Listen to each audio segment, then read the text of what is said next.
दोस्तों, साल 2013 से लेकर साल 2022 तक अनुदेशक लगातार अपने पद पर ईमानदारी से कार्य कर रहे हैं और ईमानदारी से कार्य करते हुए ही अनुदेशकों ने बच्चों के भविष्य को सुनहरा बनाया है।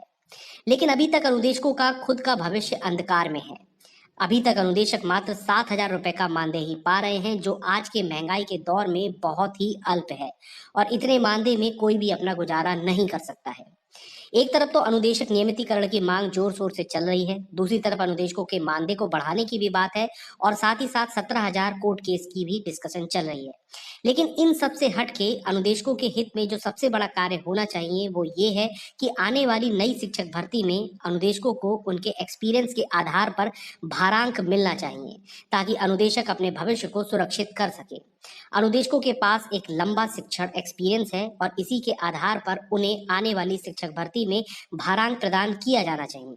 यहाँ पर हम आपको बता दें कि प्राथमिक से माध्यमिक तक स्कूलों तक जो नियुक्ति होंगी उसमें शिक्षकों की 37,000 पदों पर भर्तियां आने वाली हैं। इन पदों की में अनुदेशकों को भारांक मिलना बहुत ही जरूरी है और इस मांग को उठाना भी चाहिए।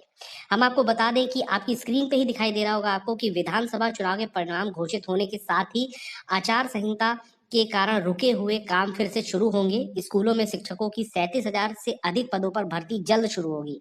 बेसिक शिक्षा परिषद के प्राथमिक स्कूलों में 17,000 सहायक अध्यापकों की भर्ती होगी। सरकार ने 24 दिसंबर को 68,500 और 69,000 भर्ती के बाद खाली 17,000 पदों की नई भर्ती की घोषणा की थी। यानी कि अब 17,000 पद जो सहायक अध्यापक के पद हैं उन पर बेसिक शिक्षा विभाग में प्राथमिक स्कूलों में भर्तियां होंगी और इन पदों पर अनुदेशकों को उनके एक्सपीरियंस के आधार पर भारांक दिया जाना चाहिए, ताकि अनुदेशक अपने शिक्षण एक्सपीरियंस के साथ साथ जो योग्यता रखते हैं उसके साथ ही वो शिक्षक पद को प्राप्त कर सके और अनुदेशकों का जो भविष्य है वो भी सुरक्षित हो सके। अनुदेशकों के नियमितीकरण, अनुदेशकों के 17,000 मानदेय मामले और अनुदेशकों के वेतन बढ़ाए जाने के साथ साथ एक मांग ये भी उठनी चाहिए कि आने वाली शिक्षक भर्ती में अनुदेशकों को उनके एक्सपीरियंस के आधार पर भारांक दिया जाए।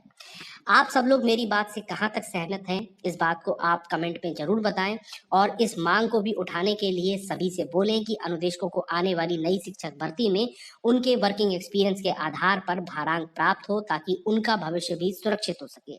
इससे संबंधित और अनुदेशकों से संबंधित जो भी खबरें निकलेंगी वो लगातार मैं अपने चैनल पे आपको दिखाता रहूंगा, इसलिए आप चैनल को सब्सक्राइब करके बेल आइकन जरूर दबा लें और इस वीडियो को भी लाइक शेयर कर दें। धन्यवाद।